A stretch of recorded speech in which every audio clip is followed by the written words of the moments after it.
എറിയാവുന്ന അവരുടെ കയ്യിൽ വടി കൊടുത്തു കഴിഞ്ഞാൽ ദാ ഇങ്ങനെ ഇരിക്കും. ഇതൊക്കെയാണ് മുഖ്യമന്ത്രി. സത്യം പറഞ്ഞാലുണ്ടല്ലോ, ഇദ്ദേഹം ഈ സിനിമ വിട്ട് രാഷ്ട്രീയത്തിലോട്ട് ഇറങ്ങണം എന്ന് പറഞ്ഞപ്പോ ഞാൻ ചിന്തിച്ചു, ഇദ്ദേഹം എന്തിനാ ഈ രാഷ്ട്രീയത്തിലോട്ട് ഇറങ്ങണ ദൈവമേ? ഇദ്ദേഹം ഇനി ഇതിനകത്തോട്ട് ഇറങ്ങിയിട്ട് എന്ത് ചെയ്യാനാണ്? കൂടുതലായിട്ട് ഇപ്പൊ കിട്ടുന്നതിൽ കൂടുതൽ എന്ത് ചെയ്യാനാണെന്ന് ഞാൻ ഇങ്ങനെ പലതവണ ഇങ്ങനെ ചിന്തിച്ചേ. ഇദ്ദേഹം സിനിമ വിടുന്നു എന്ന് പറഞ്ഞപ്പോ ഭയങ്കര വിഷമമായിരുന്നു. പക്ഷേ ഇപ്പൊ ഈ തമിഴ്നാട്ടില് എന്താ പറയണ, തമിഴ്നാട്ടുകാരുടെ കടവുൾ എന്നൊക്കെ പറയില്ലേ, ദൈവം, രക്ഷകൻ, അങ്ങനെയൊക്കെ പറയില്ല. അതാണ് സത്യം പറഞ്ഞ ഇദ്ദേഹം കേട്ടോ. ഭയങ്കരമായിട്ട് ബഹുമാനം തോന്നണം. എന്താ പറയാ, ആദ്യം തന്നെ ഇദ്ദേഹത്തിന്റെ സത്യപ്രതിജ്ഞയില് ഞാൻ അങ്ങ് വീണുപോയി. എന്നാ എന്റെ പൊന്നോ, പുള്ളി അത് പറഞ്ഞില്ലേ, ഞാൻ എന്താണ് എല്ലാവരും എന്റെ കീഴിൽ തന്നെ ആയിരിക്കും എന്നൊരു ഡയലോഗ് പറഞ്ഞില്ലേ മന്ത്രി. ആരും വലിയ പദവിയിലൊന്നും നിൽക്കുമെന്ന് വിചാരിക്കേണ്ട, എല്ലാവരും എന്റെ കീഴിൽ തന്നെ ആയിരിക്കും എന്ന രീതിയിൽ അദ്ദേഹം പറഞ്ഞു. എനിക്ക് ഭയങ്കരമായിട്ട് ഇഷ്ടപ്പെട്ടു ശരിക്കും. എന്തോ ഒരു സിനിമ സ്റ്റൈലിൽ നമ്മൾ കാണുന്നുണ്ട്. അപ്പോഴും ആൾക്കാരൊന്ന് ചിന്തിക്കും, ഇദ്ദേഹം എന്തോ ഈ സിനിമയിലെ ഡയലോഗ് അടിക്കാൻ വേണ്ടിയാണ് ഇവിടെ വന്നേക്കണേന്ന്. പക്ഷെ ഇപ്പൊ അങ്ങനെയല്ല, ഇപ്പൊ അത് വാസ്തവമായേക്കണയാ. ഒന്ന് ഓർത്തു നോക്കിക്കേ. ഇപ്പൊ ഈ തമിഴ്നാട്ടിൽ വന്നിരിക്കുന്ന ഈ നിയമം ഒന്ന് നിങ്ങൾ നോക്കിക്കേ. അതായത് അദ്ദേഹം പറഞ്ഞിരിക്കുന്ന ഒരു പുതിയ ചട്ടമാണ്. അതായത് ജയിൽ പുള്ളികൾക്ക് ഇനി ചോറും പയറും, കുട്ടികൾക്കോ പോഷക സമൃദ്ധേറിയ ഫുഡ്, അതായത് പ്രോട്ടീൻ സമൃദ്ധമേറിയ ഫുഡ്, അതായത് ചിക്കൻ, മട്ടൻ എല്ലാം പെടും. എല്ലാ ഫുഡും അതിനകത്ത് കുട്ടികൾക്ക് വേണ്ടിയിട്ട്. നിങ്ങളൊന്ന് ആലോചിച്ച് നോക്കി, ഇതിലും നല്ലൊരു നിയമം ഉണ്ടോ? എനിക്ക് സത്യം പറഞ്ഞാൽ ഇത് കേട്ടിട്ടില്ല. ഒരുപാട് ഒരുപാട് സന്തോഷം തോന്നി. എന്താന്ന് വെച്ച് കഴിഞ്ഞാൽ നമ്മളുടെ പല കേസുകളും നമ്മുടെ നാട്ടിലെ ജയിൽ പുള്ളികളൊക്കെ ഉണ്ടല്ലോ, പോകുന്ന നേരത്ത് ഇങ്ങനെ അങ്ങ് പോകും. എന്നിട്ട് ഇറങ്ങാൻ നേരത്ത് അത് ഇങ്ങനെ അങ്ങ് ഇറങ്ങി അങ്ങ് സുന്ദര കുട്ടപ്പനായിട്ട് അങ്ങ് ഇറങ്ങി വരും. ഇതൊക്കെ കാണുമ്പോ സത്യം പറഞ്ഞാൽ ഭയങ്കര സങ്കടം തോന്നിയിട്ടുണ്ട്. ഇവരെ എന്തിനാ ജയിലിലോട്ട് വിട്ടേന്ന് പലപ്പോഴും തോന്നിയിട്ടുള്ള കാര്യമാണ്. അല്ലെ, ഇത് എന്നെ പോലെ തന്നെ നൂറായിരം, അതായത് കേരളത്തിലുള്ള എല്ലാ മനുഷ്യർക്കും തോന്നിയിട്ടുള്ള. നമ്മൾ ആ ഗോവിന്ദചാമിയുടെ കാര്യം ഒന്ന് ഓർത്തു നോക്കി.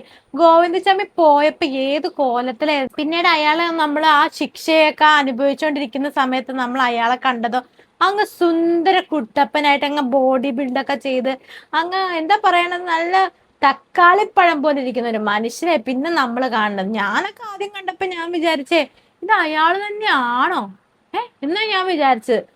പിന്നെ നോക്കിയപ്പോ കൈ അതേ സെയിം കൈ തന്നെ. അപ്പൊ ഞാനിങ്ങനെ വിചാരിച്ചു, ഓ, ആ ഇത്രയും നല്ല ഭക്ഷണം കിട്ടിയിട്ട് അയാളുടെ കൈ മാത്രം വളർന്നില്ലല്ലോ എന്നായിപ്പോയി. കാരണം അതേപോലെ സൽക്കാരമാണ് നമ്മുടെ കേരളത്തിലെ ജയിലിലെ പുള്ളികൾക്ക്, ജയിൽ പുള്ളികൾക്ക് കൊടുക്കുന്നത്.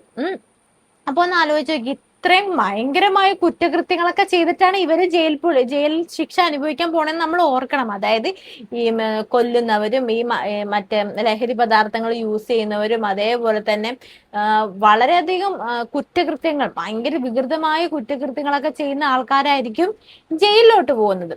എന്നിട്ട് അവർക്ക് കിട്ടുന്ന ഫുഡ് എന്നൊക്കെ പറഞ്ഞു കഴിഞ്ഞാൽ ഭയങ്കര ഹൈ ലെവല്. പണ്ടൊക്കെ നമ്മൾ കേട്ടിട്ടുണ്ട്, നമ്മുടെ ലാലേട്ടനും മമ്മൂക്കായൊക്കെ പറയുന്ന ഒരു സിനിമകളിലൊക്കെ നമ്മൾ കേട്ടിട്ടുണ്ട്. അതായത് ജയിലില് മറ്റേ ഗോതമ്പുടെ അല്ല ഉണക്ക ചപ്പാത്തിയും ഗോതമ്പുണ്ടേന്നും അല്ല എന്നുള്ള രീതിയിൽ നമ്മൾ കേട്ടിട്ടുണ്ട്. ജയിൽ ശിക്ഷയൊക്കെ മാറി, ഫുഡൊക്കെ മാറി എന്നുള്ള രീതിയിൽ കേട്ടിട്ടുണ്ട്. സത്യം പറഞ്ഞു കഴിഞ്ഞാൽ അന്നൊക്കെ നമുക്കത് കേൾക്കുമ്പോഴത്തേക്കും ഒരു സന്തോഷം ഉണ്ടായിരുന്നു. അന്ന് ചെറിയ കുട്ടികളാണല്ലോ. പക്ഷെ ഇന്ന് അത് കേൾക്കുമ്പോൾ സത്യം പറഞ്ഞാൽ മാനസികമായിട്ട് നല്ല വിഷമമുണ്ട്. ഇത്രയും കുറ്റകൃത്യങ്ങളൊക്കെ ചെയ്തിട്ട് ഇവര് ഇത്രയും നല്ല രാജാക്കന്മാരെ പോലെ അവിടെ പണിയെടുക്കാനാണ് വേണ്ടി പോണെന്ന് പറയാൻ നേരത്തെ എന്തായാലും വിഷമമുള്ള കാര്യം തന്നെ. അല്ലേ? അപ്പൊ ഈ അകത്ത് കിടക്കുന്നതും പുറത്ത് കിടക്കുന്നതും തമ്മിൽ എന്താ വ്യത്യാസം ഇരിക്കണത്? ഒരു വ്യത്യാസവും ഇല്ല. ആകെ ആ ചട്ടക്കൂട്ടിനുള്ളിൽ കിടക്കുന്നത് മാത്രമല്ല, അവിടെ കുറെ പണി ചെയ്യുന്നു, രാത്രി ഒരു ജോലി, അതായത് നമ്മൾ പുറം രാജ്യത്ത് ഒരു ജോലി ചെയ്യുന്ന പോലെ ഒരു സംഭവം. അത്രയല്ലേ ഉള്ളൂ സത്യം പറഞ്ഞു കഴിഞ്ഞാൽ. ഞാൻ ഈ മായാവി സിനിമയൊക്കെ കാണാൻ നേരത്തെ എപ്പോഴും ഇങ്ങനെ ആലോചിക്കും കേട്ടോ. മമ്മൂക്ക പറയുന്നുണ്ടോ, നിന്നോട് പറഞ്ഞില്ലേടാ ജയിലില് ഗോതമ്പുടി അല്ല എന്ന് പറയുന്ന അങ്ങനെ ഡയലോഗ് ഉണ്ടല്ലോ. അതൊക്കെ സത്യം പറഞ്ഞാൽ നമ്മളത് കേട്ടിട്ട് ഒരുപാട് ചിരിച്ചിട്ടുള്ള. പക്ഷെ നമ്മൾ യാഥാർത്ഥ ജീവിതത്തിലോട്ട് പറയുമ്പോഴത്തേക്കും നമ്മളത് കേട്ടിട്ട് ശരിക്കും നമുക്ക് മാനസികമായിട്ട് വളരെയധികം വിഷമം തോന്നുന്നതാണ് അല്ലെ. അതേപോലെ തന്നെ ഈ കഴിഞ്ഞ കേസിൽ നമ്മുടെ ഇതിനകത്ത് നന്ദന എന്ന് പറഞ്ഞ ഒരു ഡോക്ടറിനെ ഒരുത്തൻ വന്നിട്ട് ഇതുപോലെ ആക്രമിച്ച് ആ പെൺകുട്ടിയെ ഇല്ലാതാക്കിയ ഒരു സംഭവം നമ്മളെല്ലാരും കേട്ടിട്ടുണ്ടാകും. അത് അവര് ഡ്യൂട്ടി ഇരിക്കവെയാണ് അദ്ദേഹം മദ്യപിച്ച് ഈ കൃത്യം ചെയ്തത്. പുള്ളീനെയും ഇതേപോലെ തന്നെ അന്ന് നമ്മൾ കണ്ട കോലം നമുക്ക് എല്ലാവർക്കും ഓർമ്മയുണ്ട് നന്ദനയുടെ കേസിൽ. ആ പുള്ളി അത് കഴിഞ്ഞിട്ട് പുള്ളിയുടെ മറ്റേ ജാമ്യാപേക്ഷയുടെ കാര്യങ്ങൾക്ക് വേണ്ടി പുള്ളിനെ നമ്മൾ കണ്ടപ്പോഴത്തേക്കും, ജാമ്യാപേക്ഷയുടെ മറ്റു കാര്യങ്ങളൊക്കെ ആയിട്ട് പുള്ളിനെ നമ്മൾ ചാനലിലൂടെ വന്നപ്പോഴത്തേനും ഞാൻ വിചാരിച്ചേ ഇത് ഏതോ പണ്ഡിതനാണെന്ന്. അത് അത്രയ്ക്ക് സുന്ദരനായി, നല്ല ബോഡി ബിൽറ്റ്, എന്താ പറയാ, എത്ര നല്ല ചെറുക്കനായിട്ട് കൊണ്ടുവന്നത്. അങ്ങനെ ആ പുള്ളിനെ കണ്ടുകഴിഞ്ഞാൽ നമ്മൾ വിചാരിക്കോ ഇയാൾ അങ്ങനെ ഒരാള് കുറ്റം ചെയ്ത ഒരാളാണെന്ന്? ഇല്ല, വിചാരിക്കില്ല. കാര്യം ഒന്നും, അത്രയും കുട്ടപ്പനായിട്ടാണ് കൊണ്ടുവന്നേക്കണത്. നടയടി എന്നൊക്കെ പറഞ്ഞ് ഉണ്ടാവുമെങ്കിലും, പക്ഷെ ഈ ജയിൽ പുള്ളികൾക്ക് നല്ല ഭക്ഷണമൊന്നും കൊടുക്കുന്നില്ല. എനിക്ക് അത്ര വലിയ താല്പര്യമില്ല. സാധാരണ ഭക്ഷണം കൊടുത്താൽ മതി അവർക്കൊക്കെ. ഈ പറഞ്ഞ നമ്മുടെ വിജയ് സാറ് പറഞ്ഞോടെ വല്ല കടലയോ അല്ലെങ്കിൽ ചെറുപയറോ അങ്ങനെയുള്ള ഭക്ഷണങ്ങൾ കൊടുത്താൽ മതി. കാരണം ജയിലിലോട്ട് പോകുന്നവർ ഓർക്കണം, അവർക്കൊരു പാഠമായിരിക്കണം, ഇന്ന കുറ്റകൃത്യങ്ങൾ ചെയ്യാൻ പാടില്ല എന്നൊരു പാഠമായിരിക്കണം. ഇന്നത്തെ ആൾക്കാർക്ക് എന്താ, കഴിഞ്ഞ ദിവസമല്ല കുറച്ച് നാൾക്ക് മുന്നേ ഒരു ഇതുപോലെ തന്നെ ഒരു ഇത് നടന്നായിരുന്നു, ഒരു സംഭവം, ഒരു പെൺകുട്ടിയുടെ മരണത്തെ സംബന്ധിച്ചാണ്. അതിനകത്ത് ആ ചെറുക്കൻ പറയുന്നുണ്ട്, ഞാൻ 39ാമത്തെ വയസ്സില് ഞാൻ ജയിലിൽ നിന്ന് പുറത്തിറങ്ങും, അവിടെ പോയ എന്താ കുഴപ്പം? ഏഹ് ആ കുട്ടീനെ, ആ പെൺകുട്ടീനെ ഇല്ലാതാക്കണ സമയത്ത് ആ ചെറുക്കൻ എല്ലാം കാൽക്കുലേറ്റ് ചെയ്ത് വെച്ചിരിക്കുകയാണ്. ഇങ്ങനെ ഇന്നതുപോലെ ചെയ്ത ഇന്ന നിയമമാണ്, അപ്പൊ ഞാൻ ഇറങ്ങും എന്നുള്ള രീതിയിൽ ആ ചെറുക്കൻ എല്ലാം കാൽക്കുലേറ്റ് ചെയ്ത് വെച്ചിട്ടാണ് അവൻ ഇത് ചെയ്യാൻ വേണ്ടി പോയത്. അപ്പൊ നമ്മളൊന്ന് ആലോചിക്കുക, നിയമത്തെ പേടിയില്ല നമുക്ക്, അല്ലെ? നിയമത്തെ പേടിയില്ലാത്തോണ്ട് ഇങ്ങനെയൊക്കെ സംഭവിക്കണത്. സത്യം പറഞ്ഞാൽ വിജയ് സർക്കാരിന്റെ ഒരു കാര്യം എന്നൊക്കെ പറഞ്ഞു കഴിഞ്ഞാൽ, എന്നെ സംബന്ധിച്ച് അദ്ദേഹത്തിന്റെ ഓരോ നിയമവും ശരിക്കും എന്താ പറയുക, നമുക്ക് രോമാഞ്ചം ഉണ്ടാക്കുന്ന രീതിയിലുള്ള നിയമം, അല്ലെ? അത്രയ്ക്ക് ഗംഭീരമായ നിയമമാണ് അദ്ദേഹം കൊണ്ടുവരുന്ന ഓരോ കാര്യങ്ങളും. ശരിക്കും വളരെയധികം സന്തോഷിച്ചിട്ടുണ്ട്. സത്യം പറഞ്ഞാൽ ഞാൻ പലപ്പോഴും ഇങ്ങനെ ആലോചിക്കോട്ടോ, വല്ല തമിഴ്നാട്ടിൽ പോയി എന്താണ് എന്തെങ്കിലും അവിടുത്തെ ആധാർ കാർഡിലൊന്ന് പൗരത്വം നേടാനായിട്ട് എന്തെങ്കിലും ഒരു മാർഗം ഉണ്ടോ, അവിടുത്തെ ആളായാൽ മതിയായിരുന്നൊക്കെ എപ്പോഴും ഞാൻ ആലോചിക്കാനായിട്ട് എപ്പോഴും ചിന്തിക്കുന്ന ഒരു കാര്യം തന്നെ. കാരണം ഇങ്ങനെ പോയി കഴിഞ്ഞാൽ ഇങ്ങനെ തന്നെ ഈ ഇപ്പൊ 5 കൊല്ലത്തേക്കല്ല, 5 കൊല്ലല്ല, ഒരു 10, 20 എന്താണ് ഇങ്ങേരുടെ ജീവിതാവസാന കാലം വരെ ഇങ്ങേര് തന്നെ മുഖ്യമന്ത്രിയാവും. ആ തമിഴ്നാട് എന്ന് പറഞ്ഞ സംഭവം ഉണ്ടല്ലോ, അതങ്ങ് സെറ്റപ്പ് ആക്കി എടുക്കും, അത് ഉറപ്പുള്ള കാര്യം. കാരണം ഇദ്ദേഹത്തിന് സപ്പോർട്ട് ചെയ്യാൻ ജനങ്ങളും ഉണ്ട്. ഇപ്പൊ നമ്മൾ കേരളീയർ തന്നെ ഇദ്ദേഹത്തിന്റെ ഫാൻ ആയിക്കൊണ്ടിരിക്കണം. സിനിമയിലെ ഫാനല്ലേ ഇപ്പൊ ഞാൻ, സിനിമയിലെ ഫാനായിരുന്നു, സൂര്യയുടെ ഫാനാണ്, അങ്ങനെയൊക്കെ ഫാനായിരുന്നു. പക്ഷെ ഇപ്പൊ ഇല്ലേ, ഇദ്ദേഹത്തിന്റെ രാഷ്ട്രീയത്തിനോടാണ് ഇപ്പൊ എനിക്ക് അദ്ദേഹത്തിന്റെ സിനിമയേക്കാളും കൂടുതൽ ഇഷ്ടപ്പെടുന്നത്. എന്റെ പൊന്നെ, എന്തൊരു ഭാഗ്യം ചെയ്ത ആൾക്കാർ ഇപ്പൊ തമിഴ്നാട്ടുകാരെന്ന് ഇപ്പൊ ചിന്തിക്കണേ.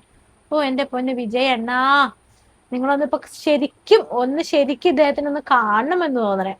അതേപോലെ തന്നെ നമുക്ക് ഓർമ്മയുണ്ടല്ലോ, നമ്മുടെ ബിന്ദു കൃഷ്ണ, നമ്മുടെ മന്ത്രി കുഞ്ഞിനോട് പറഞ്ഞ കാര്യം നമുക്ക് ഓർമ്മയുണ്ടല്ലോ. അതായത് കുഞ്ഞ് ബിരിയാണി വേണമെന്ന് പറയുമ്പോഴത്തേക്കും നമ്മുടെ ബിന്ദു കൃഷ്ണ പറയുന്നത്, ബിരിയാണി തരാനുള്ളതൊന്നും നമുക്ക് നമ്മുടെ ചെലവിൽ ഒതുങ്ങുള്ള മോണെ എന്ന് പറയുന്നുണ്ട്. അതൊക്കെ ബിന്ദുകൃഷ്ണ മന്ത്രി ഇതൊക്കെ ഒന്ന് കേട്ട് പഠിച്ചത് നല്ലതായിരിക്കും കേട്ടോ. കാരണം എന്താ വെച്ച് കഴിഞ്ഞാൽ, ജയിൽ പുള്ളികളെ ഇതൊക്കെ എടുത്ത് മാറ്റിക്കഴിഞ്ഞാൽ ഈ പിള്ളേർക്കാണെങ്കിലും നമുക്ക് ഇതുപോലെ കുട്ടികൾ ആഗ്രഹിച്ച പോലത്തെ ഭക്ഷണമൊക്കെ നമുക്ക് ആഴ്ചയിലൊരിക്കലൊക്കെ കൊടുക്കാം. നമ്മുടെ നാട്ടിൽ എന്ന് പറയുന്ന നേരം നമ്മൾ കണ്ടിട്ടുള്ളതല്ലേ, ഒരുപാട് ഇതൊന്നും കഴിക്കാൻ പറ്റാത്ത പിള്ളേരെ അടക്കം ഉണ്ടാവും, അല്ലെ? സാധാരണക്കാരായ പിള്ളേരൊക്കെ ഉണ്ട്. അപ്പൊ ഗവൺമെന്റ് സ്കൂളിലൊക്കെ ഇങ്ങനെയുള്ളതിലൊക്കെ കൊടുത്തു കഴിഞ്ഞാൽ വളരെയധികം നല്ലതായിരിക്കും എന്ന് എന്റെ അഭിപ്രായം. കാരണം കൊച്ചു പറയുന്നത് കൊണ്ട് തന്നെ ആഴ്ചയിൽ ഒരിക്കലൊക്കെ കൊടുത്തു കഴിഞ്ഞാൽ കുറച്ച് നല്ലതല്ല, പിള്ളേർക്ക് സന്തോഷം ആയിക്കോട്ടെ, അല്ലെ? നമ്മുടെ ഗവൺമെന്റ് ഇങ്ങനെയൊക്കെ ചെയ്യുന്നുണ്ടെന്ന് നമുക്കും അഭിമാനിക്കാതെ, കുഞ്ഞു മക്കൾക്ക് ഇതൊക്കെ ലഭിക്കുന്നുണ്ടെന്നൊക്കെ പറഞ്ഞിട്ടുണ്ട്. പക്ഷെ പണ്ടത്തെക്കാളും ഒരുപാട് ഇമ്പ്രൂവ് ആയിട്ടോ നമ്മുടെ ഗവൺമെന്റ്. എന്തായാലും വിജയ് സർക്കാരിന്റെ ഈ ഇതെന്നൊക്കെ പറയാൻ നേരത്തില്ലേ, സൂപ്പറാണേ. ഇങ്ങേര് മിക്കവാറും പൊളിയാണ്. അതാണ് ഈ ആൾക്കാർ പറയുന്നത്, എറിയാൻ അറിയാവുന്നവരുടെ കയ്യിൽ വടി കൊടുത്തത് കറക്റ്റ് ആയിട്ട് ഉപയോഗിക്കുമെന്ന്. അല്ല, എനിക്ക് എന്തായാലും ഒരുപാട് ഇഷ്ടമായി വിജയ് സാറിന്റെ ഈ എന്താ പറയാ, ഈ ഓരോരോ ചട്ടങ്ങൾ. ഇനിയും കൂടുതൽ ചട്ടങ്ങൾ വന്ന് നമുക്കതൊക്കെ ഒരു മാതൃകയാക്കാം. നമുക്ക് കൂടുതൽ കൂടുതൽ കൂടുതൽ ആഗ്രഹവും കൊതിയും ഒക്കെ തോന്നും, അല്ലെ? നിങ്ങളുടെ അഭിപ്രായം എന്താണ് വിജയ് സർക്കാരിനെ കുറിച്ച്? അതും കൂടി ഒന്ന് പറയാനേ. അപ്പൊ എന്തായാലും നിങ്ങൾക്ക് വീഡിയോ ഇഷ്ടമായെങ്കിൽ ലൈക്ക് ചെയ്യുക, ഷെയർ ചെയ്യുക, പിന്നെ നിങ്ങളുടെ അഭിപ്രായങ്ങൾ കമന്റ് ചെയ്യുക. ഓക്കെ, പിന്നെ പറ്റുമെങ്കിൽ നിങ്ങൾ എല്ലാം ഒന്ന് ഹൈപ്പും കൂടി ചെയ്യാം.